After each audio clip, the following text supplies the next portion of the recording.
Hi my dear 10th class students, how are you? అందరూ బాగున్నారు కదా? ఓకే, ఇప్పుడు సప్లై రాస్తున్న 10th క్లాస్ స్టూడెంట్స్కి, అలాగే ఇప్పుడు 9th నుంచి 10thకి వెళ్తున్న 10th క్లాస్ స్టూడెంట్స్కి మోస్ట్ ఇంపార్టెంట్ 10 మార్క్స్ క్వశ్చన్ ఇది పక్కా వస్తుందండి. అంటే ఓన్ ఇక్కడ ఏమనిస్తాడు, prove that root is irrational అని ఇస్తాడు. 10 మార్క్స్ పక్క. ఎక్కడ ఒక్క దగ్గర మారుతుంది, ఏమని రూట్ 2 లేదా రూట్ 3 కానీ రూట్ 5 కానీ రూట్ 7 కానీ అది ఇష్టం ఏదైనా అవ్వచ్చు. బట్ సేమ్ ప్రాసెస్ నేను చెప్తాను, ఈజీ వేలో చెప్తా. బట్ మీరు వినండి చాలు, వింటే పక్క మీకు వచ్చేస్తుంది. ఓకే ఓకే ఇప్పుడు సొల్యూషన్లోకి వెళ్ళిపోదాం.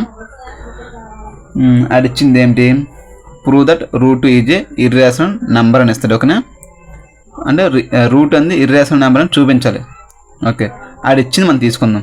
Let root is a rational number. మీరు అనుకోవచ్చు అక్కడ ఇర్రేషనల్ నెంబర్ ఇచ్చారు కదా, ఇక రేషనల్ నెంబర్ ఎంత తీసుకున్నారు అనుకోవచ్చు. మనం ఏంటి ఇప్పుడు ఎగ్జాంపుల్, వాడు చెడ్డోడు అని చూపించాలనుకో, మనం ఎలా చూపించగలం? ఆడు మంచోడని చూపిస్తే లాస్ట్గా ఆడు మంచోడు కాదనుకుని తెలిసి ఆడు చెడ్డోడు అని తెలుస్తుంది. సో అలాగే ఇప్పుడు రేషనల్ నెంబర్ని తీసుకున్నాం అనుకో, లాస్ట్కి అది రేషనల్ నెంబర్ కాదని తెలుస్తుంది. రేషనల్ నెంబర్ కాదంటే ఇర్రేషనల్ నెంబర్ అయినట్టే కదా. అలాగే ఓకేనా, మనం తీసుకోవాలి let root is a rational number. Okay, next ఏంటి, next root is equal to a by b. Here a by b, a comma b అనేవి a comma b are coprime numbers. ఓకేనా, coprimes. ఓకేనా, okay. Next ఏంటి, ఇక్కడ root 2 is equal to a by b అని కదా. Okay, root is equal a by B ఉంది కదా. ఉంటే ఏం చేస్తామంటే, ఇక్కడ బి ఉంది కదా, ఈ బి అంది ఇక్కడ డివైడ్ చేస్తుంది, అవతల కలితే ఇంటూ చేస్తుంది కదా, అందుకే ఇక్కడ వేసాం. చూసుకోండి, root 2 into b is equal to a అయిపోయింది కదా. ఎక్కడ చూడు ఏం లేదు, ఎక్కడే తీసుకున్నాం. Root is equal a by b. ఈ బి అంది ఎట్లకి వస్తే ఇంటూ అవుతుంది, అందుకే ఇక్కడున్న బి అని ఇక్కడ వచ్చింది కాబట్టి root 2 into b is equal a. ఓకేనా, దీన్ని స్క్వేర్ ఆన్ బోత్ సైడ్ చేస్తాం. దీన్ని స్క్వేర్ ఆన్ బోత్ సైడ్ చేస్తే అప్పుడు ఏడు వస్తుంది అంటే రెండు పక్కల బోత్ సైడ్ రెండు పక్కల స్క్వేర్ చేయాలి. ఓకేనా, చేసాం చూడండి.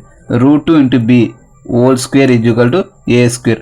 ఓకేనా, ఓకే తీసుకున్నాము. ఇప్పుడు నెక్స్ట్ టైం తీసుకుంటాము. ఇందాక చెప్పాను కదా, స్క్వేర్ ఆన్ బోత్ సైడ్ చెప్పాను కదా, ఇలాగ వచ్చింది మనకి. ఓకే, ఇలాగ వస్తే చూడు, అప్పుడు ఎక్కడ చెప్తాను చూడండి, సైడ్ రూట్ 2 ఉందా, రూట్ 2 బి హోల్ స్క్వేర్ ఉంది అంటే ఈ స్క్వేర్కి దీనికి క్యాన్సిల్ అయినట్టే కదా, క్యాన్సిల్ అవుతుంది. క్యాన్సిల్ అవుతే నెక్స్ట్ ఏమో ఉంటుంది, 2 ఉంటుంది, బి ఉంటుంది. బి కూడా 2 ఉన్నట్టే కదా, స్క్వేర్ ఉన్నట్టే కదా. ఈ రూట్ 2 అంది రూట్ 2కి ఎలా స్క్వేర్ ఉంటుందో బి కూడా స్క్వేర్ ఉన్నట్టే కదా. అంటే దీనికి క్యాన్సిల్ అయితే 2 వస్తుంది.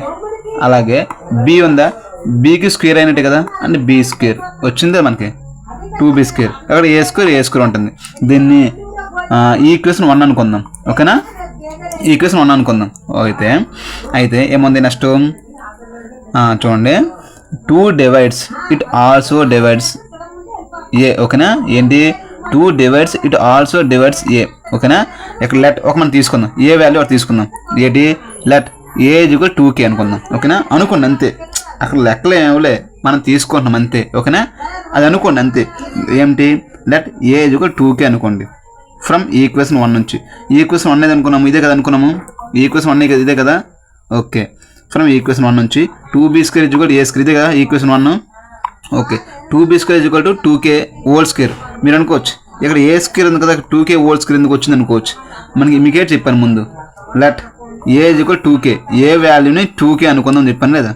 ఏ వాల్యూ అంది 2kకు ఈక్వల్. ఓకేనా, తీసుకున్నాం కదా, అదే ఏ ప్లేస్లోన 2k వేసాం అంతే, ఇంకేం లేదు.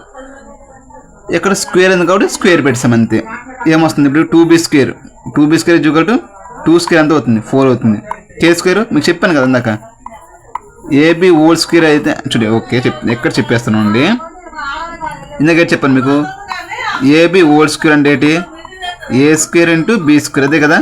అలాగే 2k హోల్ స్క్వేర్ అంటే 2 స్క్వేర్ అంటే 2 స్క్వేర్ కే స్క్వేర్, అదే కదా. ఇది ఏ ఇది బి అనుకో. ఏ స్క్వేర్ అంటే 2 స్క్వేర్ అంటే ఎంత? 2 స్క్వేర్ అంటే 4 కదా. కే అంటే కే స్క్వేర్ అంటే 4k స్క్వేర్ కదా. ఓకే, మీరు అనుకోవచ్చు నాకు స్క్వేర్స్ రావు అనుకోవచ్చు. స్క్వేర్స్ మీకు రాపని అనుకో, అది కూడా నేను ఈజీగా చెప్తా. ఎలా అంటే చూడు, 2 స్క్వేర్ అనుకోండి అంటే యావరేజ్ స్టూడెంట్స్కి మాత్రమే. టాపర్స్ వచ్చి ఉండొచ్చు, బట్ వినండి పర్లేదు, వచ్చినా ఒకసారి వినండి. 2 స్క్వేర్ అంటే ఏంటి? 2 ఇంటూ 2 ఇది కూడా 4 కదా. 3 స్క్వేర్ అనుకో, 3 ఇంటూ 3 9. 4 స్క్వేర్ అనుకో, 4 ఇంటూ 4 ఇది కూడా 16. అలాగా, ఓకేనా. అలా చేస్తే వచ్చేస్తుంది అంతే, ఓకేనా. ఓకే, మనం ఇందాక చెప్పాం కదా, లాస్ట్ పాయింట్ ఒకటి రాసింది. ఏమని రాస్తారు? So our assumption is wrong అంటే ఏంటి? మనం ఊహించింది రాంగ్ అని అర్థమే. అందుకే root is an irrational number. మీకు చెప్పాం కదా, యావరేజ్ స్టూడెంట్స్ ఎక్కడ రాయమని మీకు B square is equal to 2k whole square చెప్పాను కదా. ఎక్కడో రాసి మీకు వదిలేమన్నాను కదా, ఇది రాసి ఈ 2 పాయింట్లు రాసిండి చాలు. నాకు 8 మార్క్స్ కావాలన్నవారు దీని కింద మ్యాటర్ చెప్పాను కదా, అది కూడా రాసి ఈ 2 పాయింట్లు కూడా రాసిండి చాలు, అంతే, ఏం లేదు, ఓకేనా. అంతే, ఇక రాసారా మీకు 8 మార్క్స్ పక్కా. ఓకే, నేను చెప్పింది మీకు అర్థమై ఉంటుందని నేను అనుకుంటున్నాను. సో మీకు ఈజీ వేలో అర్థమై ఉంటే ఒక లైక్ అండ్ సబ్స్క్రైబ్ చేయండి, మర్చిపోకండి. అలాగే మీ ఫ్రెండ్స్ కూడా, మీ ఫ్రెండ్స్కి ఎవరెవరు ఇప్పుడు 10th వెళ్తున్నవారు లేదా 10th ఫెయిల్ అయిన వారు, ఇప్పుడు సప్లైకి రెడీ అవుతున్నవారు వారికి ట్యాగ్ చేయండి, షేర్ చేసి ఫాలో చేయండి, సబ్స్క్రైబ్ చేయండి. ఓకే. అలాగే మీరు √3 అండ్ √5 అండ్ √7 కూడా ట్రై చేయండి మీరని. Okay friends.